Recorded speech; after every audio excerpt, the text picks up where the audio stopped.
মৃত্যুর আগেই নিজের কবর প্রস্তুত করেছেন, কিনে রেখেছেন কাফনের কাপড়, এমনকি দোয়া মাহফিল ও চল্লিশা থেকে শুরু করে মৃত্যুর পরের সব ধর্মীয় আচারও শেষ করেছেন তিনি। কবর সুসজ্জিত করতে খরচ হয়েছে ৫ লাখ টাকা।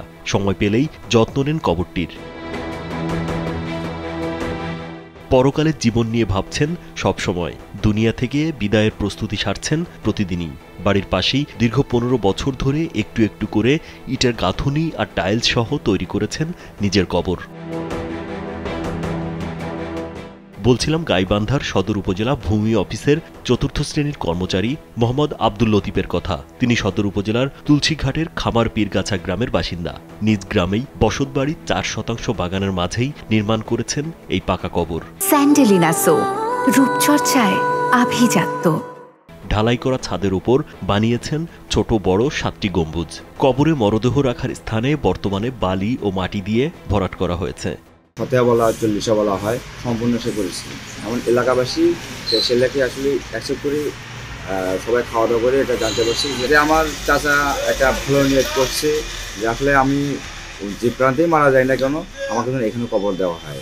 তার আসলে কোনো উত্তরসূরি নাই, প্লাস তার একটা মেয়ে আছে। সে আসলে ছেলে তো উত্তরসূরি লাগে আর কি। এখন যেহেতু মেয়ে কতটা কী করবে তার পুরো প্ল্যানটাই তার ছিল যে আমি এখানে আমার কবর দেওয়া হয় আর কি। মৃত্যুর আগে কবর তৈরির বিষয় সম্পর্কে আব্দুল লতিফ জানান, পরকালের জন্য কিছু করার ইচ্ছা শক্তি থেকেই এই চিন্তা। তাই নিজের কবর নিজে তৈরি করে মৃত্যুর অপেক্ষায় আছেন বলে জানান তিনি। আমার প্রয়োজন অর্থাৎ মৃত্যুর জন্য যা কিছু প্রয়োজন আমি সব কিছু দোয়া খায় আমি সব কিছু ইনশাল্লাহ সব কিছু করে রেখে দিয়েছি বাবা। আমার কথা কি মানুষ দুনিয়ার জন্য মানুষ অনেক কিছু করতেছে, বুঝলেন না, জমি মানুষ ঘর বাড়ি টাকা পয়সা নিয়ে মানুষ ব্যস্ত। আমার ওগুলো কোনো লোভ লালসা নেই বাবা। আমার কথা কি আমি আমার কিচ্ছু দুনিয়ার দরকার নেই, আমি শুধু আমার এই নিজের এই কবরস্থানটা করার জন্যই আমি আমার এত কিছু আমি করছি। আমি তার এমন কাজে খুশি এলাকার মানুষও, তাই তো প্রতিদিনই দূর দূরান্ত থেকে কবরটি দেখতে ভিড় করেন অনেকেই। সে জীবিত থাকতে যে তার নিজের কবর নিজে খনন করছে এবং দেখা গেছে যে অনেক সময় যে গ্রাম বাংলার ভিতরে যে কবর করা হয় বিড়িও টানে এবং কবরও করে, এটা অবশ্য একটা কেমনকার দেখা যায়।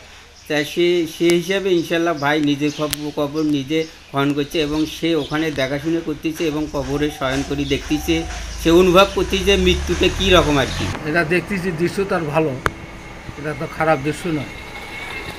কবর তো মানুষ তো একদিন মারা যেতেই হবে, কিন্তু তাই আগে থেকে পরিস্থিতি নিতে যে সব সময় রেডি যে কোন মুহূর্তে আল্লাহ আমার ডাক দেয় সেই মুহূর্তে আমি চলে যাই। শুধু কবরে বানায় নাই, উনি সব 40 করে রাখে, সবাই গ্রামের মানুষ সবাই খাচ্ছে, সবাই জানছে এবার 40 এবার কবর বানাইছে, তারা খাওয়ার যাবো সবাই।